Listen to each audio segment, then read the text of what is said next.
দেশ জুড়ে তীব্র হয়ে উঠেছে জ্বালানি সংকট। ঢাকা থেকে চট্টগ্রাম, সিলেট থেকে রংপুর সহ দেশের প্রায় প্রতিটি জেলায় চলছে তেল নিয়ে হাহাকার।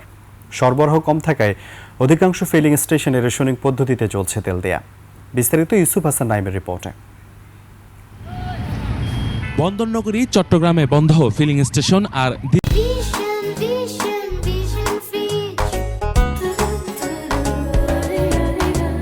দীর্ঘ সারি যানবাহনের। অধিকাংশ পাম্পে মিলছে না অকটেন ও পেট্রোল। চরম বিপাকে মোটরসাইকেল ও ব্যক্তিগত গাড়ির চালকরা।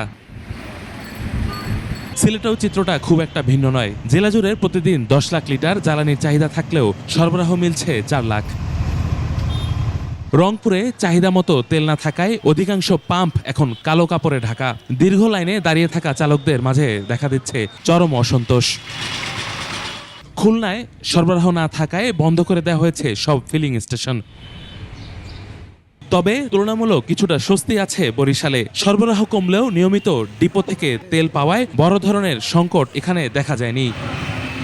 অন্যদিকে শিল্পনগরী গাজীপুরেও কয়েকদিন ধরে অব্যাহত আছে এই সংকট। চাহিদার সিকিভাগ তেলও মিলছে না পাম্পগুলোতে। নোয়াখালীর প্রায় সব জ্বালানি তেলের দোকান বন্ধ, আর এই সুযোগে অটোরিকশাগুলো যাত্রীদের কাছ থেকে আদায় করছে গলাকাটা ভাড়া। পাবনায় ভোর 5টা থেকে মোটরসাইকেল ও পণ্যবাহী যানের দীর্ঘ লাইন দেখা গেলেও তেল মিলছে সামান্যই। সারা দেশে এ জ্বালানি সংকট দ্রুত নিরসন না হলে ভোগান্তি চরম পর্যায়ে পৌঁছানোর আশঙ্কা সাধারণ মানুষের। ইউসুফ হাসান নাইম, 21 টেলিভিশন।